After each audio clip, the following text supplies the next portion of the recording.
Amigos do Na Área do Esporte, aqui estamos nós para atualizar as informações, as observações, as constatações das coisas do futebol, do nosso futebol, do futebol da nossa aldeia, do esporte da nossa aldeia. As equipes maringaenses que se preparam para as disputas do Campeonato Paranaense da Primeira Divisão, o Maringá Futebol Clube e o Aruco Esporte Brasil, o Aruco Maringá, com seus elencos praticamente montados e já na atividade no que se chama de pré-temporada. No caso do Maringá Futebol Clube, participando de um torneio amistoso, juntamente com o Cianorte e com o Futebol Clube Cascavel, e o Aruco aí com alguns amistosos agendados, com alguns jogos treinos, enfim, o Jorge Castilho do lado do tricolor e o técnico do Aruco, o Rafael Andrade, não é, afinando seus times. O torcedor mais exigente observa que não há nomes expressivos, não há nomes de destaque nas contratações anunciadas, mas isso é muito relativo no caso do futebol do interior, né? Já não é mais tempo da contratação de estrelas do futebol, de nomes consagrados, porque estes jogadores normalmente são muito caros, são de salários muito altos, e o que eles entregam como resposta nem sempre é o que o clube precisa, não é? O Cianorte tem feito isso na temporada passada, fez agora com o Zé Love, até pode dar certo, mas no caso do Maringá Futebol Clube e do Aruco, isso não acontece. Os nomes que estão sendo anunciados são jogadores que não têm um currículo de passagem por grandes equipes, pelo menos na condição de destaque em grandes equipes. Muitos deles, sim, são da base. O Maringá Futebol Clube tem jogadores da base do Santos, da base do São Paulo, jogadores com passagem por Fluminense, mas são jogadores que lá estiveram nas categorias de base, que reuniram alguma experiência nestas grandes agremiações, mas não foram destaque nelas. Mas, enfim, isso dá resultado. No caso do Maringá Futebol Clube, quando montou o elenco de 2022, a mesma constatação foi feita. O resultado final foi que o time chegou como destaque no campeonato, decidiu o título com o Curitiba, com jogadores que no início da temporada não eram conhecidos, mas que ao término dela acabaram sendo considerados destaques. Mirandinha, que foi para o Londrina disputar a Série B do Campeonato Brasileiro, o próprio Vilar, que também foi para o Londrina e lá permaneceu, o Matheus Bianchi, que serviu a Chapecoense, o Mirandinho, o Bianchi voltam, inclusive, enfim, o elenco está pronto. O Maringá está disputando este torneio amistoso, estreou contra o Cianorte lá no estádio Albino Turbay em Cianorte e perdeu por 2-1. É claro que é a fase inicial, a fase de adequação do Jorge Castilho, e o resultado desta competição não tem nenhuma importância, não é o resultado do placar. O resultado, sim, da constatação do Castilho para ir montando o elenco principal, que tem a responsabilidade da estreia no dia 15 de janeiro contra o Foz do Iguaçu, no Estádio Regional Willie Davis, abrindo o Campeonato Paranaense. Então, este resultado, esta derrota, não é impactante, não significa que o elenco é pior ou melhor que o da temporada passada. Outros jogos serão realizados. Esse torneio é jogo lá e cá, assim como o Maringá Futebol Clube jogou em Cianorte. O Cianorte virá para jogar no Willie Davis. O Cascavel, que joga já nesta quarta-feira também no Willie Davis contra o Maringá Futebol Clube. Enfim, muito bom para os três times que se preparam para a primeira divisão esta competição, estes jogos amistosos, mas é um torneio e no término dele contabiliza-se os pontos e quem tiver mais vai levar aí um troféu. Mas o importante é que em nível de pré-temporada isso serve já para o aspecto de combate, porque as partidas são amistosas, mas é o jogo, não é? São 3 pontos que estão sendo disputados ali, por isso que há um nível de interesse de parte do próprio jogador de contabilizar isso. Por falar em partidas amistosas com interesse, com envolvimento, tem um fato que eu preciso comentar aqui, até porque foi desagradável. O Maringá Futebol Clube e o Aruco realizaram no último final de semana, no sábado, uma partida amistosa para testar seus elencos. No caso do Maringá, colocou em campo o técnico Silvinho o elenco do Sub-23, que vai disputar a Copa São Paulo de Juniores já a partir da próxima semana, a partir do quarto dia de janeiro, no comecinho do ano.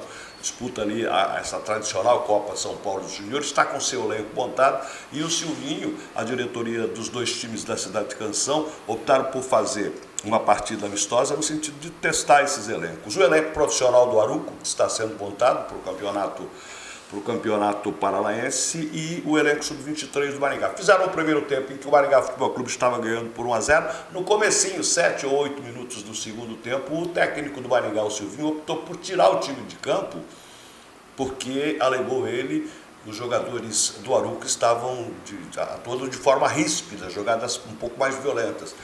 Ficou estranho, não é? Entende-se as razões do técnico Silvinho, mas não foi bom, não foi bom. A gente até discute muito se há uma rivalidade entre as duas agremiações, não há motivo nenhum para a rivalidade, mas esse tipo de coisa, um amistoso, deviam ter encontrado uma outra saída, né? Tirar o time de campo realmente foi deselegante. De parte do Silvinho, a justificativa, olha, eu estou há menos de 15, 20 dias para estrear uma competição oficial, não posso colocar sob risco os meus jogadores. E de parte do elenco do Arouco, aquela velha história, futebol é para homem, nós estamos aqui para jogar o futebol, para ganhar a partida, independentemente de ser um amistoso ou não. Enfim, desagradável que isso tenha acontecido, tomara que isso não azede a relação, o relacionamento entre as duas agremiações, porque são rivais dentro de campo, são dois times de futebol profissional que representam a cidade de Canção no campeonato da elite paranaense, são rivais dentro do campo, mas não precisam ser inimigos, né? Não precisa criar esse clima, não precisa estabelecer esta rivalidade. Enfim, me parece que depois tudo acabou bem, houve conversa entre os dirigentes e foi lamentável que tivesse acontecido, oxalá não volte a se repetir. E as equipes vão se encontrar, agora fica pensando aquele torcedor mais ácido, né? Se num amistoso entre o sub-20 e o profissional já quebrou o pau, imagine na 7ª rodada do Campeonato Paranaense, quando eles vão se encontrar no Ilha valendo 3 pontos pela primeira divisão. Oxalá tudo corra bem, senão não é. Mas, de qualquer forma, fica uma expectativa para aquele clássico, nem clássico é, as equipes nunca jogaram profissionalmente, né? O Maringá foi fundado em 2010 e o Arouco em 2010, o Arouco em 2020, o Arouco tem 2 anos. Então não é clássico, não há rivalidade nenhuma, mas já se estabelece uma tensão em relação a este confronto, né? Essas duas equipes, o tricolor maringaense e o alvinegro do Arouco Maringá. Enfim, os elencos estão prontos. Nós, na área do esporte, estivemos visitando o treinamento das duas equipes e constatamos que há uma motivação muito grande, não é? O que é que pretendem os dois times de Maringá dentro da competição? Pretendem, é claro, brigar pelo título, não é? O Maringá Futebol Clube tem, além do Campeonato Paranaense, a Série D do Campeonato Brasileiro e a Copa do Brasil. O Arouco tem apenas o Paranaense da primeira divisão. Eu conversei com o Rafael, inclusive em entrevista que postamos aqui nesse espaço do Tá Na Área, falando com o Rafael Andrade sobre o primeiro objetivo é não cair. O Rafael não quer nem falar nessa história de não cair. Eu falei, não, quero entrar no campeonato para passar entre os 8 da primeira fase e disputar ali uma condição. Disse o Rafael Andrade que ele quer a condição de disputante do Campeonato Brasileiro também, da temporada de 2024. Você se qualifica em 2023 e disputa o Campeonato Brasileiro de 2024. Enfim, vamos torcer, o campeonato está chegando, não é? Tem esse torneio amistoso do Maringá Futebol Clube com o Cianorte, com o Cascavel. O Arouco Maringá tem as partidas amistosas agendadas e a estreia oficial das duas equipes vai acontecer. As estreias vão acontecer. O Maringá jogando em casa, no Ilhévites, diante do Foz do Iguaçu. Curioso, o Foz do Iguaçu foi campeão da 2ª divisão exatamente contra o Arouco Maringá. O Maringá perdeu a final, se qualificou porque foi o 2º colocado, mas o campeão foi o Foz do Iguaçu. Então o campeão Foz do Iguaçu joga contra o vice-campeão, que é o Maringá Futebol Clube. E o Arouco, que é o 2º colocado da 2ª divisão, joga contra o campeão, que é o Curitiba. Aliás, é uma fórmula que a federação repete quando ela monta a tabela dos campeonatos. Portanto, já um teste muito interessante. Eu perguntava também ao Rafael sobre o fato de ele ter nas 2 primeiras rodadas 2 testes de fogo. Ele joga contra o Curitiba na capital, no estádio Couto Pereira, e em seguida, na 2ª rodada, joga contra o Atlético. Então, pega já os 2 favoritos ao título, né? Os 2 times com maior peso, as 2 agremiações com maior tradição dentro da competição. O Rafael, a comissão técnica do Arouco, entende que isso é normal, tem que enfrentar todos os adversários.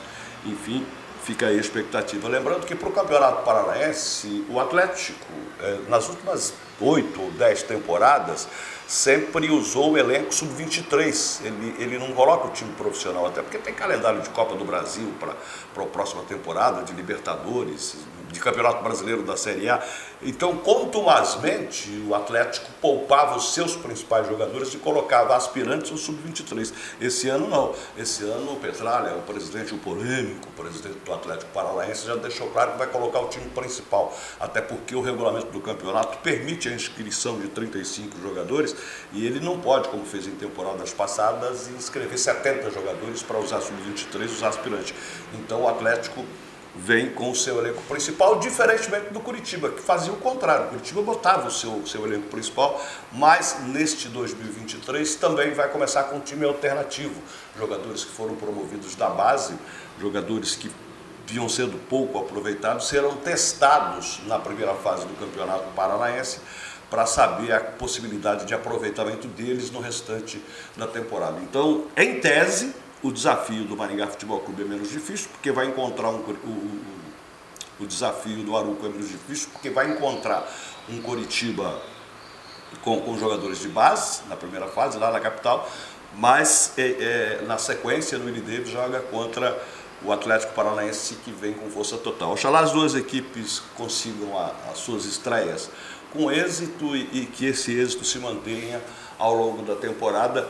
Era isso que tínhamos em relação às duas agremiações que se preparam para o campeonato, os dois times maringaenses que se preparam para o Campeonato Paranaense de 2023, que está se aproximando, e fica a torcida antes do campeonato de profissionais do Sub-23 para a participação do Sub-20, a participação do Maringá Futebol Clube na Taça São Paulo de Juniores. No grupo está o Bragantino, o Lemense, que é o time anfitrião do grupo, porque o grupo está sediado na cidade paulista de Leme, e o ABC de Natal, torcida para a meninada do tricolor, para que consiga se destacar nesta que é uma das mais importantes competições da modalidade de base do planeta. Vem clubes do mundo inteiro disputar esse campeonato. Obrigado pela sua atenção aqui no nosso Tá na Área.